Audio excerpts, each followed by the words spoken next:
Episode 58। वो गाड़ी तेज रफ्तारी से सफर करती हुई वीराने में आ गई। परवेज मलिक इस दौरान बिल्कुल खामोश रहा, जबकि साधु कभी कभी इस तरह गहरी सांस लेने लगता जैसे उसका दम घुटने लगा हो। आखिर हमें जाना कहाँ ऑफिस है? महेश ने कुछ देर बाद डरते डरते पूछा। बस सीधे चले चलो। कुछ दूर चलकर एक बरगद के बड़े से दरख्त के साथ दाएं तरफ एक रास्ता उतरता जाता है। उस रास्ते पर गाड़ी उतार देना, उसके बाद फिर तुम्हें बताऊंगा। मुझ पर दया करो, मैं बेकसूर हूँ। खामोश रहो, वरना यही तुम्हारा गला घोट दूंगा। साधु गहरी सांस लेकर खामोश हो गया। महेश ने गाड़ी परवेज के बताए हुए रास्ते पर डाल दी। अब एक झोपड़ी दिखाई देगी, वहीं गाड़ी रोक देना। वो झोपड़ी क्या, एक अच्छा खासा कैबिन था जो ना जाने किन लोगों ने उस वीराने में तामीर कर रखा था। उस कैबिन का दरवाजा बंद था और उसके दरवाजे पर एक मोटा सा ताला लगा था। महेश ने परवेज के इशारे पर गाड़ी उसी कैबिन के सामने लाकर रोक दी। परवेज गाड़ी से उतरा। उसने साधु को खींचकर गाड़ी से उतारा, जिसकी हालत अब पैर हो गई थी। वो बुरी तरह कांप रहा था। महेश भी गाड़ी से उतर आया। वो खुद भी परवेज मलिक के इस रूप से बेहद परेशान सा हो रहा था। उसने पहली दफा एक पुलिस ऑफिसर को ऐसे गैज़ो गजब के आलम में देखा था। परवेज ने साधु को धक्का दिया। वो लड़खड़ाता हुआ झोपड़ी के दरवाजे पर ढेर हो गया। इस दौरान परवेज मलिक ने अपनी जेब से चाबी निकालकर दरवाज़ा खोला और बड़े इत्मीनान के साथ साधु को उठाकर कैबिन के अंदर धकेल दिया। वो खुद भी कैबिन के अंदर आ गया। महेश भी उसके साथ था। ये एक बड़ा सा कैबिन था जिसमें सिर्फ एक खिड़की थी, लेकिन उस खिड़की को भी तख्तों की मदद से बंद कर दिया गया था। परवेज ने अपनी जेब से लाइटर निकालकर कैबिन में रखा हुआ लैंप रोशन किया। उस लैंप की रोशनी में कैबिन के खद्दोखाल वाजे हो गए थे। वहाँ फर्नीचर नाम की कोई चीज़ ना थी, अलबत्ता एक तरफ दीवार के साथ घास फूस का बिस्तर लगा था। अंदर आने के बाद परवेज ने दरवाज़ा बंद कर दिया और साधु को धक्का देकर बिस्तर पर फेंक दिया। चलो अब बताना शुरू करो महाराज। अगर गलत बयानी से काम लिया तो झोंपड़ी में तुम्हारी कब्र बना दूंगा। मैं इस वीराने में तुम्हें इसलिए लाया हूँ कि तुम्हारी चीखों पुकार बाहर ना जा सके। अब शुरू हो जाओ। सब कुछ तुम्हें ये बताना होगा कि तुम किसके लिए काम कर रहे हो और तुम्हारा मकसद क्या है। मकसद मैं नहीं जानता, तो चलो ये बता दो किसके लिए काम कर रहे हो और क्या काम है तुम्हारा। उन्होंने मुझसे कहा था कि मैं अस्पताल वाले जख्मी को किसी तरह हलाक करा दूं। किसने कहा था? और ये बताओ कि साधु बनने से पहले तुम क्या करते हो। मैं साधु ही हूँ, लेकिन क्या क्या तुम ऐसे साधु हो जिसने दुनिया के लिए अपना धर्म त्याग दिया हो? मैं क्या करूं? मुझसे ये देखा नहीं जाता था कि मैं तो साधु बना जिंदगी भर पूजा पाठ करता रहूं और दूसरे लोग ऐश करते रहें। इसीलिए मैंने मंदिर में रहने के बावजूद अपने हाथ पैर फैलाने शुरू कर दिए थे। बहुत कुछ जोड़ तोड़ कर लिया था जिसका पता उन लोगों को चल गया और वो हमारे पास आ गए। वो लोग कौन? वो 3 आदमी थे। वो तीनों ही बड़े खतरनाक मालूम होते थे। उनमें से एक का नाम राजन था, जो उनमें सबसे ज़्यादा खतरनाक लगता था। उसने मुझसे कहा कि निर्जन अस्पताल में एक बहुत बुरी तरह जख्मी शख्स को इलाज के लिए लाया गया है और मेरा काम ये होगा कि मैं किसी तरह डॉक्टरों को उसके इलाज से रोक दूँ और ये कोशिश करूँ कि इसे किसी तरह हलाक कर दिया जाए। इस काम के लिए उन्होंने मुझे 50,000 की पेशकश की थी। इस काम के लिए उन्होंने तुम्हारा इंतखाब क्यों किया? वो ये काम खुद भी तो कर सकते थे। मैंने भी उनसे पूछा था, उन्होंने इसका मुनासिब जवाब दिया। उनका कहना था कि मैं एक साधु हूँ, इसीलिए बिला रोक टोक कहीं भी आ जा सकता हूँ। इसके अलावा उस अस्पताल के बहुत से डॉक्टर और नर्सें मुझ पर विश्वास करते हैं, इसीलिए मैं उन डॉक्टरों से करीब होकर ये काम बआसानी करवा सकता हूँ, जबकि बाहर के आदमियों को उस अस्पताल में बहुत दुश्वारियाँ पेश आएंगी। क्या तुम्हारा उस अस्पताल में आना जाना रहता है? परवेज ने पूछा। हाँ, मैं वहाँ कई बार गया हूँ, लेकिन मैंने तो तुम्हें कभी नहीं देखा। महेश बोल उठा। ये एक इत्तेफाक हो सकता है, साधु ने कहा। खैर, तो तुमने इस मामले में क्या किया? मैंने मुख्तलिफ डॉक्टरों से मुलाकातें शुरू कर दी। मैं उनसे ये कहता रहा कि वो इस घायल आदमी का इलाज ना करें, वरना भगवान उनसे नाराज़ हो जाएगा, क्योंकि ईश्वर की ये मर्जी नहीं है कि उसका इलाज किया जाए। इसका मर जाना ही बेहतर है। हाँ, यही बातें तुमने मुझसे भी की थी। महेश जल्दी से बोल पड़ा। साधु ने गर्दन हिला दी। ये बातें मैंने हर किसी से की जो उस जख्मी का इलाज कर रहा था या उसके आसपास मौजूद होता था। क्या उन लोगों ने ये नहीं बताया कि वो जख्मी को क्यों मारना चाहते थे? नहीं, उन्होंने मुझे कुछ नहीं बताया। मैंने भी नहीं पूछा, क्योंकि मुझे तो अपने मुआवजे से मतलब था, जो उन्होंने आधा उसी समय अदा कर दिया था। उन्होंने कहा था कि जब मैं श्लोक पढ़ने के लिए उस मरीज़ के कमरे में जाऊं तो उस वक्त उसके बदन में एक सुई चुबो दूँ। वो जहरीली सुई उन्होंने मुझे दे दी थी। उनका कहना था कि ठीक 10 मिनट के बाद उस मरीज़ का देहांत हो जाएगा और किसी को मुझ पर शक भी नहीं होगा। ओ माय गॉड, कितनी मुकम्मल प्लानिंग थी उन कमबख्तों की। वाकई एक साधु पर कौन शक कर सकता है? अच्छा, तो फिर क्या हुआ? क्या तुम अश्लोक पढ़ने के लिए उसके कमरे में गए थे? परवेज ने गहरी सांस लेकर पूछा। बस एक बार मौका मिल गया था। उस वक्त भी इत्तेफाक से ये डॉक्टर मौजूद नहीं था, लेकिन सुई चुभोने का मौका नहीं मिल सका। मैंने सुई निकालकर अपने हाथ में रख ली थी, लेकिन उसी समय एक नर्स कमरे में दाखिल हो गई और मैं अपने मकसद में नाकाम हो गया। वरना अब तक तो उस जख्मी का क्रियाक्रम हो चुका होता। सुन लिया डॉक्टर तुमने, आजकल ये साधु लोग भी कितना खतरनाक हो गए हैं। सुन भी लिया और देख भी लिया, मुझे तो अपने कानों पर यकीन नहीं आ रहा, लेकिन ये ऐसा सच है जिसको झुठलाया भी नहीं जा सकता। क्या कोई डॉक्टर तुम्हारा साथ देने के लिए तैयार हुआ था? हाँ, एक डॉक्टर उसी वक्त तैयार हो गया था। कौन है वो? कर्नल राजेंद्र। साधु ने धीरे से जवाब दिया। मुझे पहले से उस पर शक था। परवेज बड़बड़ाया, लेकिन मुसीबत यह है कि वो इतना बाइख्तियार आदमी है कि उस पर हाथ नहीं डाला जा सकता। खैर, उससे किसी और अंदाज में निपटने की कोशिश करूंगा। मैंने अपने इरादे हमेशा पहाड़ की तरह अटल रखे हैं। पुलिस में आया ही मैं इसलिए हूँ कि जराइम को जिस हद तक कम किया जा सके करके दिखाऊं, चाहे कितनी रुकावटें रास्ते में क्यों ना है। अब ये कर्नल राजेंद्र है, ये साधु है, वो लोग भी जिन्होंने उसे इस काम के लिए उकसाया था, मेरे लिए चैलेंज की सूरत इख्तियार कर गए हैं और मुझे हर हाल में इस चैलेंज का मुकाबला करना है। तुमने मुझसे ये क्यों कहा था कि तुम मुझे दावर नामी किसी आदमी से मिलवाओगे जो जख्मी के बारे में सब कुछ जानता है? बस यूं ही एक बात मेरे मुंह से निकल गई थी। झूठ मत बोलो, तुम जैसा आदमी बस यूं ही कोई बात नहीं बोल सकता। बताओ, तुमने क्यों कहा था? ये नाम तुम्हारे जहन में क्यों आया? एक बार उन्हीं लोगों ने इस बात का इशारा किया था कि शायद वो जख्मी दावर है। मेरे लिए उस नाम की कोई अहमियत नहीं थी, क्योंकि मैं नहीं जानता था कि दावर कौन है, और अभी भी मैं कुछ नहीं जानता हूँ।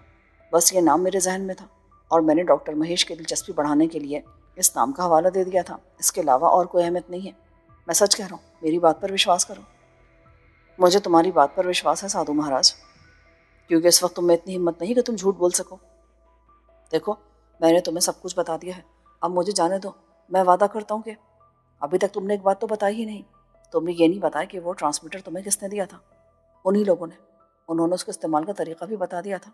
हुआ यूँ कि जब मैं एक बार अपनी कोशिश में नाकाम रहा तो उन्होंने मुझे ट्रांसमीटर दे दिया। उन्होंने कहा था जब भी कोई नई बात सामने आए मैं उस ट्रांसमीटर के ज़रिए उनसे रब्ता कर सकता हूँ। फिर हुआ यह कि उस जख्मी को अस्पताल से अगवा कर लिया गया। क्या उसे उन्हीं लोगों ने अगवा नहीं किया था? नहीं, वो कोई और लोग हैं, क्योंकि उसके अगवा से राजन और उसके दूसरे साथी बहुत परेशान हो गए थे। वो बुरी तरह बौखलाए हुए थे। उनकी समझ में नहीं आ रहा था कि उस जख्मी को अगवा करके कौन ले गया। कर्नल का रवैया कैसा था? कुछ नहीं, वो अपनी जगह मुतमईन था। उसने मुझसे कहा कि महाराज, बात तो यह कि काम हो गया, अब वो चाहे किसी भी ज़रिए से हो। उसे इस बात से कोई दिलचस्पी नहीं है कि जख्मी को अगवा करने वाले कौन है।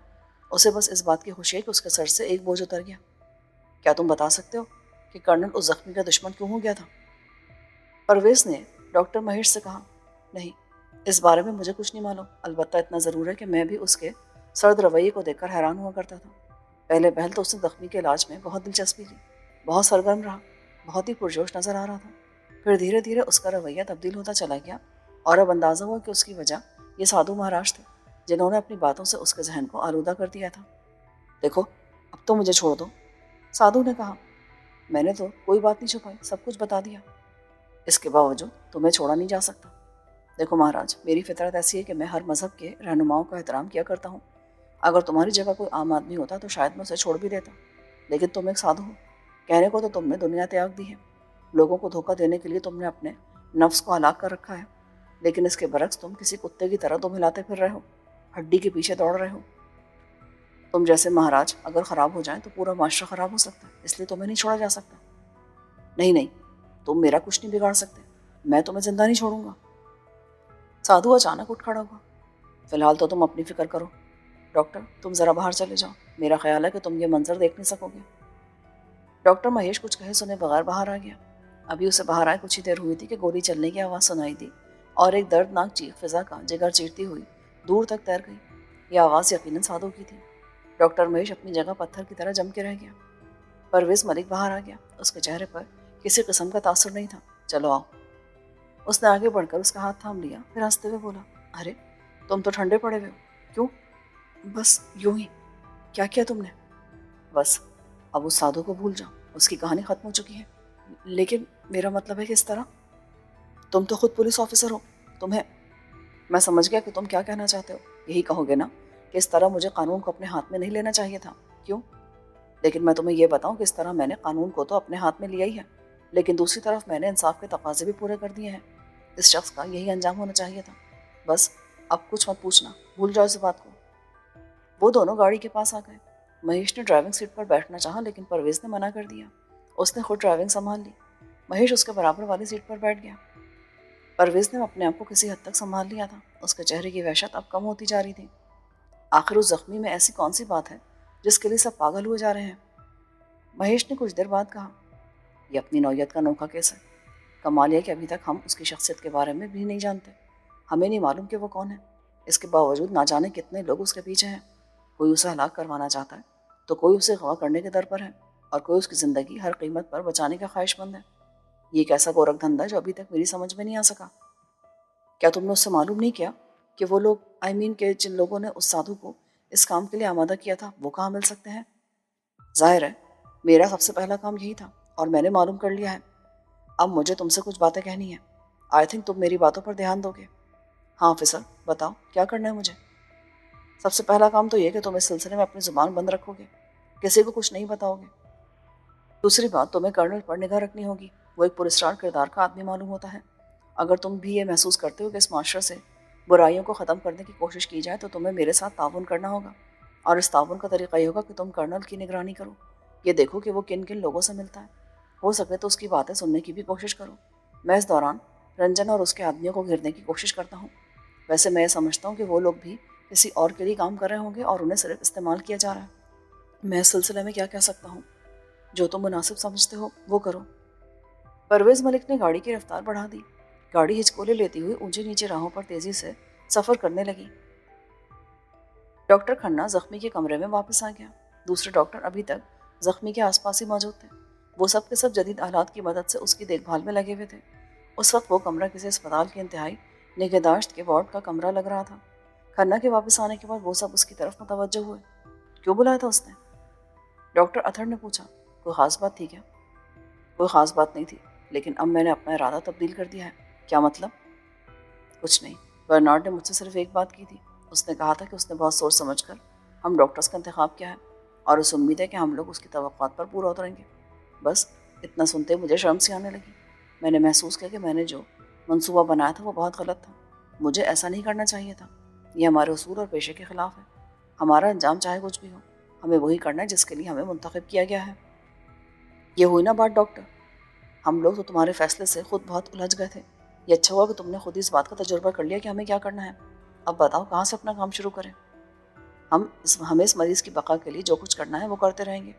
اس وقت میرا خیال ہے ضروری دوائیاں اور آلات پہنچ گئے ہیں، لہٰذا ہمیں پوری تندہی کے ساتھ اپنا کام شروع کر دینا چاہیے۔ ہم یہ بھول جائیں کہ ہم کن حالات میں اور کن لوگوں کے درمیان گھرے ہوئے ہیں۔ ہمیں اس طرف توجہ ہی نہیں دینی۔ ہمیں یہ محسوس کرنا ہے کہ اس وقت ہم کسی بڑے سے اسپتال کے کسی مریض کے علاج کے لیے جمع ہوئے ہیں، بس۔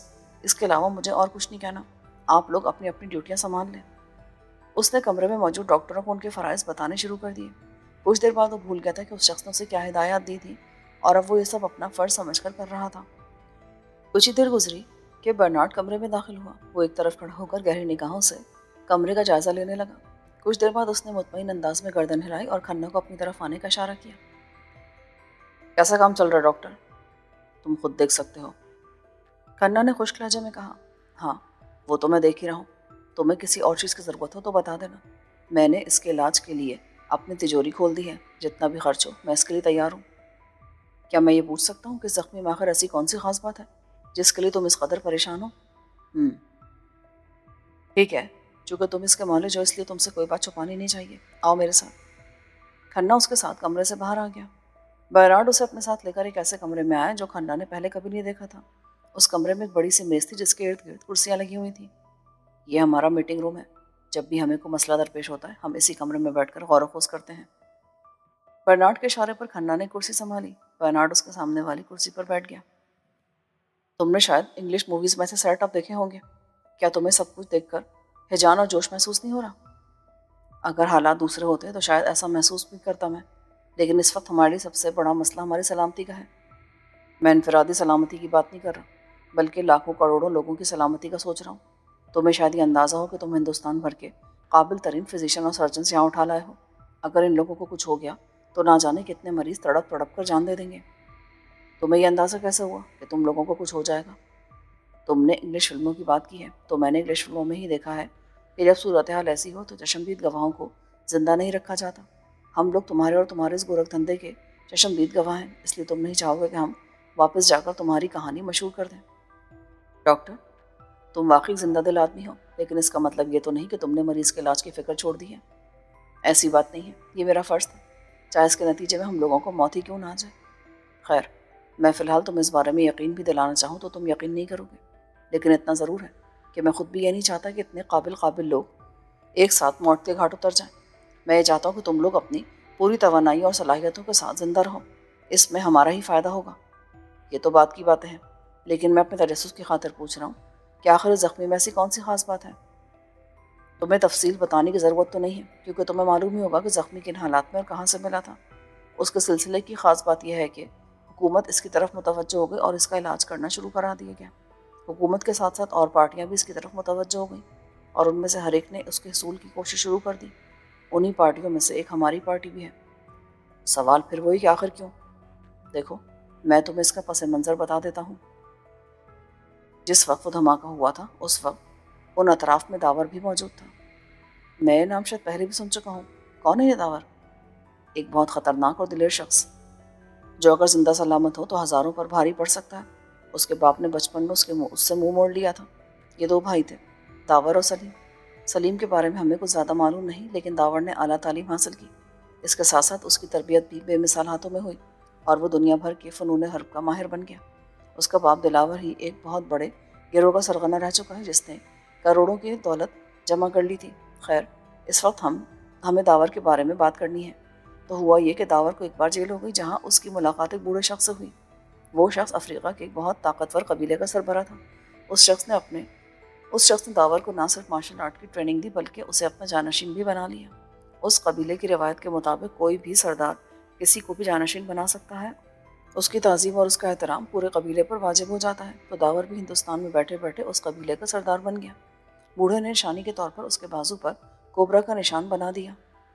جس کے بھی بازو پر وہ نشان گندھا ہو وہ اس قبیلے کا سردار ہو جاتا ہے۔ اس کے بعد وہ بوڑھا مر گیا۔ داور ایک قبیلے کا سردار تو بن گیا تھا، لیکن اسے خود اپنی اس طاقت کا اندازہ نہیں تھا، اسی لیے وہ جیل سے رہائی کے بعد اپنے پرانے دھندوں میں مصروف ہو گیا۔ وہ سب کچھ کرنے لگا جو وہ پہلے شروع سے کرتا چلا آ رہا تھا۔ اس دوران حالات اسے اس علاقے میں لے گئے جہاں وہ عظیم و شان دھماکہ ہوا، جس کے نتیجے میں وہ بری طرح زخمی ہو کر تم لوگوں کے رحم و کرم پر پڑا ہوا ہے۔ چلو، یہاں تک تو داور کی کہانی واضح ہو گئی، لیکن ابھی تک تم لوگوں کی دلچسپی کی وجہ سمجھ میں نہیں آ سکی۔ اگر وہ زندہ رہ گیا تو اس سے تمہارا کیا فائدہ ہوگا؟ بہت فائدہ ہوگا۔ کاش میں تمہیں لفظوں میں اس دولت کی کہانی سنا سکتا جو اس قبیلے میں موجود ہے، جسے میں نے اپنی آنکھوں سے دیکھا ہے۔ اب میری کہانی کے دو پہلو ہو جاتے ہیں، ایک پہلو لیماک سے متعلق ہے اور دوسرا پہلو داور کا ہے۔ لگے ہاتھوں میں تمہیں لیماک کے بارے میں بھی بتاتا چلوں۔ وہ اپنی نوعیت کا ایک ذہین انسان تھا۔ نہ جانو اس نے کیسا دماغ پایا تھا۔ آئی تھنک کہ اس اکیلے شخص نے جتنی حیرت انگیز ایجادات کی ہیں اتنی ایجادات پورا ملک بھی نہیں کر سکتا۔ لیکن اس میں خرابی یہ تھی کہ وہ اپنی انا کا اظہار چاہتا تھا۔ اس کے دماغ میں حکمرانی کا خب تھا۔ وہ چاہتا تھا کہ لوگ نہ صرف اس کی ایجادات کو دیکھ کر پاگل ہو جائیں بلکہ اس کی پرستش بھی کرنے لگیں۔ یہ سوچ کر اس نے ایک ایسے خطہ زمین کی تلاش شروع کر دی جہاں وہ اپنے اس منصوبے کو عملی جامہ پہنا سکتا، جہاں وہ اپنا ایک سائنسی شہر آباد کر سکتا۔ اتفاق سے اس کی نگاہ انتخاب نے ہندوستان کو منتخب کر لیا اور وہ اپنے ساز و سامان سمیت ہندوستان چلا آیا۔ اس جیسے انسان کے لیے اتنے ساز و سامان اور اتنے وسائل کے ساتھ ہندوستان میں داخل ہونا کوئی بڑی بات نہیں تھی، لہٰذا اسے کوئی روک نہ سکا اور اس نے یہاں آ کر ایک بستی تعمیر کر لی جو اپنی نوعیت کی ایک واحد بستی تھی۔ اس مہم میں اس کی بہن بھی اس کے ساتھ تھی، لیکن وہ مختلف مزاج کی لڑکی تھی۔ وہ اپنے بھائی کے کارناموں پر خوش تو ہوئی، لیکن وہ یہ بھی نہیں چاہتی تھی کہ اس کا بھائی لوگوں کو کیڑے مکوڑوں کی حیثیت دینے لگے۔ بہرحال وہ اپنے بھائی کے ساتھ یہاں آ گئی اور یہاں ان دونوں نے اس بستی میں حکمرانی شروع کر دی۔ لیکن یہ سب تمہیں کیسے معلوم ہوا؟ میں اور لیما کلاس فیلو تھے۔ میں ہمیشہ سے اس کی ذہانت کا قدردان رہا ہوں۔ پھر وہ اچانک غائب ہو گیا۔ بہت دنوں کے بعد اس کے بارے میں پتہ چلا کہ وہ کہاں ہے اور کیا کر رہا ہے۔ یہ بھی اس طرح معلوم ہوا کہ لیماک اپنے ساتھ یورپ سے بھی کچھ لوگ لیتا ہوا آیا تھا اور وہ اتفاق سے میرے ساتھی بھی تھے۔ انہوں نے لیماک کے حالات اور اس کی بستی کے بارے میں مجھے سب کچھ بتا دیا۔ اس کے ساتھ ہی انہوں نے ایک ایسی بات بھی بتائی جس نے مجھے لیماک اور اس کے منصوبوں میں دلچسپی لینے پر مجبور کر دیا۔ انہوں نے بتایا تھا کہ لیماک کے پاس کروڑوں ڈالر کی یورین موجود ہے جو اس نے بستی میں نہیں رکھی بلکہ کہیں اور جمع کر رکھی ہے، اور وہ لوگ اس ذخیرے کا پتہ چلانے کی کوشش کر رہے ہیں، اور جیسے انہیں پتہ چل گیا وہ مجھے اطلاع دیں گے۔ تو پھر تم اس دولت کے لالچ میں آ گئے۔ ظاہر ہے، دولت ہر انسان کی سب سے بڑی کمزوری ہوتی ہے۔ اگر یہ پاس ہو تو اتنا نشہ اور سرشاری مہیا کرتی ہے جس کی مثال نہیں مل سکتی۔ خیر، اتنا سنتے ہی میں نے ہندوستان آنے کی تیاری شروع کر دی۔ پھر ان ساتھیوں نے مجھے یہ اطلاع دی کہ میں ہندوستان کے لیے روانہ ہو جاؤں کیونکہ ان لوگوں نے ذخیرے کا سراغ لگا لیا ہے۔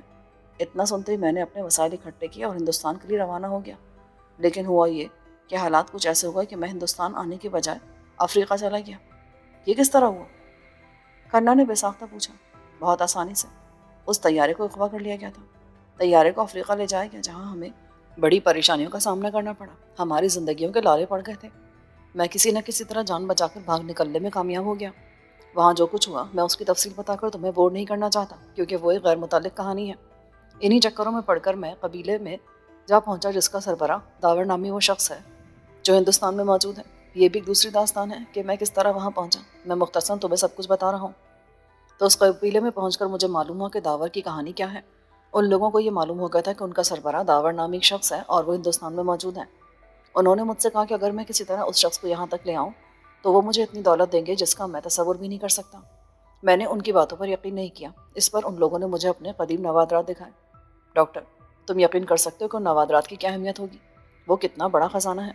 अगर हज़ारों लोगों में ही तकसीम कर दिया जाए तो कई कई नस्लें ऐश से ज़िंदगी गुजार दें।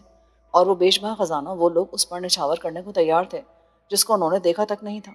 ये था उनका एहतराम और उनका अक़ीदा। मैं तो उस खजाने को देखकर पागल हो गया। अगर मेरे बस में होता तो मैं उस शख्स को उसी वक्त कहीं से ढूंढ कर उस कबीले में पहुंचा देता। जब मैंने उनसे मालूम किया कि वो दावर कहाँ मिलेगा तो उन्होंने बताया कि वो उस बस्ती में मिलेगा जिसकी तरफ मैं जा रहा हूँ। ये क्या बात हुई? उन्हें कैसे पता चला कि तुम कहाँ जा रहे हो? ये मैं खुद भी नहीं जानता। लेकिन इस साइंसी और तरक्की याफ्ता दौर में भी हमें बहुत सी चीज़ों को अपने शौर की कसौटी पर नहीं परखना चाहिए, क्योंकि इन मामलात में अक्ल नाकाम हो जाती है। आंखें जो कुछ देखती हैं वो किसी पैमाने से नापा नहीं जा सकता। तुम यकीन करो कि उस तारीख बर-ए-आज़म में अभी तक ऐसे इसरार मौजूद हैं जो हमें हवास बाख्ता कर देने के लिए काफ़ी हैं। ये सब कुछ हमें उनके विश डॉक्टर ने बताया था और हम अभी तक विश डॉक्टर्स के रमूज़ को नहीं समझ सके हैं। हमें ये नहीं मालूम हो सका कि उनके पास ऐसी कौन सी क़ुव्वत है जो उन्हें आने वाले वाक़यात से आगाह कर देती है। तो उन विश डॉक्टर्स ने जिस बस्ती का नाम लिया ये वही बस्ती थी जो लीमार्क ने आबाद की थी। ये सुनकर मेरा इंटरेस्ट और बढ़ गया। उन विश डॉक्टर्स ने मुझे ये भी बताया कि मैं जिस वक्त हिंदुस्तान पहुँचूँगा और उस बस्ती में जाने की कोशिश करूँगा, उस वक्त तक वो बस्ती पुरस्रार धमाके और आग की वजह से तबाह हो चुकी होगी। तबाही के नतीजे में कोई भी जिंदा नहीं रहेगा सिवाय उस शख्स के जिसका नाम दावर है और जो उनका सरदार है। ये तो तुमने हैरत अंगेज कहानी सुना दी। क्या तुम्हें पूरे यकीन है कि ये जख्मी तुम्हारा वही मतलूबा शख्स दावर है? ये इसके अलावा और कोई हो ही नहीं सकता। मैं खुद साइंस का तालिब इल्म हूँ। उसूलन मुझे ऐसी खुराफात पर यकीन नहीं रखना चाहिए था, लेकिन ना जाने क्यों मुझे पूरा यकीन है कि उन लोगों ने गलत नहीं कहा। इसीलिए मैं उसके इलाज पर बेपनाह दौलत खर्च कर रहा हूँ। अब एक सवाल ये रह जाता है कि हिंदुस्तान आने के बाद तुमने इतने वसाइल कहाँ से हासिल कर लिए? इसका जवाब भी मुश्किल नहीं है। मैं खाली हाथ यहाँ नहीं आया हूँ, बल्कि मैं बहुत मुनासिब बंदोबस्त करके चला था। मैंने ये इंतज़ाम कर रखा था कि हिंदुस्तान पहुँचते ही मुझे अच्छी खासी रकम मिल जाए ताकि मैं यहाँ अपने पैर जमा सकूँ। तुम्हें यह मालूम होना चाहिए किस किस्म के कामों के लिए पूरे गिरोह की ज़रूरत होती है। तो मैंने यहाँ आने के बाद रकम हासिल की और लोगों को अपने गिरद जमा कर लिया। तुम्हें शायद ये जानकर अफसोस होगा कि पूरी दुनिया में शायद तुम्हारा मुल्क ही वो वाहिद मुल्क है जहाँ इतनी आसानी के साथ लोगों को अपना फर्मा बरदार बनाया जा सकता है। उन्हें रकम दिखाओ तो वो ये नहीं देखते कि वो जो कुछ कर रहे हैं वो कानूनी है या गैर कानूनी। तो मैंने उन लोगों को अपने इर्द गिर्द जमा कर लिया। इस वीराने में ये इमारत हासिल की, असलहे हासिल किए, वसाइल इकट्ठे किए और उसके बाद उसकी तरफ रवाना होने ही वाला था कि वहाँ वो पुरस्कार धमाका हो गया जिसकी पेशन गोई उन विश डॉक्टर्स ने कर दी थी। और मुझे ये पता चल गया कि उस बस्ती से सिर्फ एक आदमी जिंदा मिला है जिसे इलाज के लिए अस्पताल में रखा गया है। उसके बाद की सारी कहानी तुम खुद समझ सकते हो कि उसके बाद क्या हुआ होगा। हाँ, डॉक्टर ने गर्दन हिला दी। उसके बाद जो कुछ हो रहा है वो हमारे सामने है। तुमने अपने आदमियों की मदद से उस जख्मी को अस्पताल से उठवा लिया और हम लोगों को पकड़ लिया ताकि हम उसका इलाज कर सकें। और जब ये ठीक हो जाए तो उसे लेकर तुम अफ्रीका रवाना हो जाओ। क्यों, यही बात है ना? यस। और अब इस शख्स को ठीक करना तुम्हारे हाथ में है। लेकिन एक बात समझ में नहीं आई कि बकौल तुम्हारी दूसरी पार्टियां भी इस शख्स के पीछे पड़ी हुई हैं। इसकी क्या वजह है? वो कौन लोग हैं? सीधी सी बात है, उन विश डॉक्टर्स ने ये पेशकश सिर्फ मुझको ही नहीं बल्कि और लोगों को भी की होगी और सबके सब अपने तौर पर उसके हसूल की कोशिश भी कर रहे होंगे। ऑल राइट, समझ गया। फ़र्ज़ करो अगर ये ज़ख्मी जानवर ना हो सका तो फिर क्या करोगे? ऐसी सूरत में मैं इसकी लाश को उसके कबीले तक पहुंचा दूंगा। कम अज़ कम उन्हें यकीन तो हो जाएगा कि मैंने उनके सरदार को हासिल कर लिया था। ये और बात है कि उसकी ज़िंदगी बचाने में नाकाम रहा हूँ। ऐसी सूरत में ये भी हो सकता है कि उनकी तरफ से अच्छी खासी दौलत ही मिल जाए। हम लोगों का अंजाम क्या होगा? मैं इस सवाल का जवाब पहले भी दे चुका हूँ। वैसे तुम्हारा खदशा अपनी जगह दुरुस्त था। हम लोग वाकई गवाहों को जिंदा रखने के कायल नहीं हैं, लेकिन मैं ये भी नहीं चाहता कि तुम और तुम्हारे साथी हलाक कर दिए जाएं, क्योंकि तुम सबके सब काबिल तरीन लोग हो। इसीलिए अब मैंने ये सोचा है कि तुम्हें उस वक्त तक कैद रखा जाएगा जब तक मैं इस शख्स को लेकर इस मुल्क की सरहदों से बाहर ना चला जाऊँ। उसके बाद तुम लोगों को आज़ाद कर दिया जाएगा। क्या उसकी मौत की सूरत में भी हमारे साथ यही सुलूक होगा? हाँ, बशर्ते कि इसकी मौत तुम्हारी लापरवाही से ना हुई हो। तुमने अपनी जिम्मेदारी पूरी की हो, उसको बचाने की हर मुमकिन कोशिश की हो।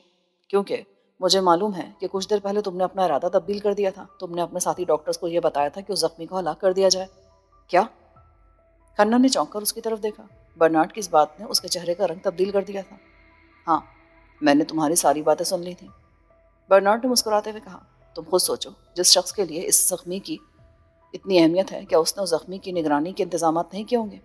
मैं अगर वहाँ ना भी होता हूँ तब भी मेरे कान तुम्हारी आवाज़ें सुनते रहते हैं, क्योंकि उस कमरे में इंतहाई ताकतवर किस्म के डिक्टाफोन्स लगे हुए हैं जो ज़रा सी आहट को भी मेरे पास पहुँचा देते हैं। खन्ना ने गर्दन झुका ली। उसके दोनों हाथ वाज़ेह तौर पर कांपने लगे थे। मैं नहीं कह सकता कि तुम्हारी बात को सुनकर मेरा क्या हाल हुआ था। मेरा जी चाहा कि मैं उसी वक्त तुम लोगों को भून कर रख दूँ, फिर ना जाने किस तरह तुमने अपना इरादा तब्दील कर दिया और उस मरीज़ के इलाज की बातें करने लगे। खन्ना ने गहरी सांस ली। वो उस शख्स का मशकूर था जिसने ऐन वक्त पर खन्ना को अपनी राय तब्दील कर देने पर मजबूर कर दिया था। ना जाने वो शख्स कौन था और आइंदा उससे क्या उम्मीद की जा सकती थी।